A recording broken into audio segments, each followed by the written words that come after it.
कुछ मोहब्बतें मुकम्मल नहीं होती। वो दोनों एक ही शहर में थे, मगर किस्मत ने हमेशा इनके दरमियान एक खामोश दीवार खड़ी रखी। सारा को हुस्न पर नाज नहीं था, बस इसकी आंखों में एक इंतज़ार था। और फहद, वो ऐसा लड़का था जो मोहब्बत तो जानता था, मगर इजहार से डरता था। वो रोज़ बात करते, छोटी छोटी बातों पर हंसते, और खामोशी में भी एक दूसरे को समझ लेते। एक दिन सारा ने पूछा, हम क्या हैं? फहद ने स्क्रीन को देखा, लंबा सांस लिया, और लिखा, कुछ ऐसे रिश्ते नाम के मुहताज नहीं होते। सारा मुस्कुरा दी, मगर इस मुस्कुराहट के पीछे दिल टूटने की हल्की सी आवाज़ थी। वक्त गुजरता गया, मोहब्बत गहरी होती गई, मगर अल्फाज कभी सामने ना आ सके। फिर एक दिन सारा ने बताया, मेरी शादी तय हो गई है। फहद ने जवाब देने में देर की। वो लिख सकता था, रोक लो सब कुछ, मैं तुमसे मोहब्बत करता हूँ।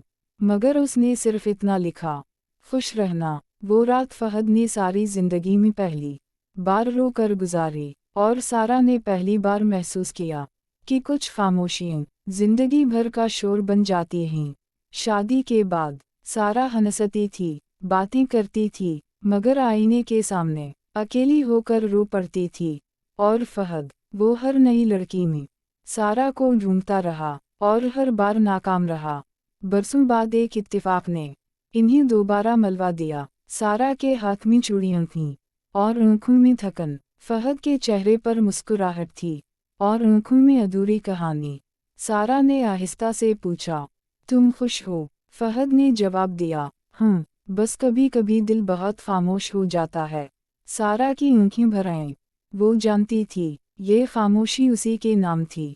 जुदा होते वक्त फहद ने पहली बार कहा, मैं तुमसे बहुत मोहब्बत करता था। सारा रो दी, कहा, और मैं आज भी करती हूँ। मगर ये जुमले अब बहुत देर से कहे जा रहे थे।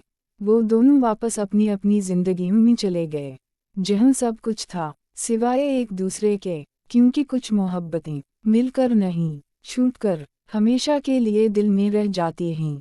अगर आप चाहें तो मैं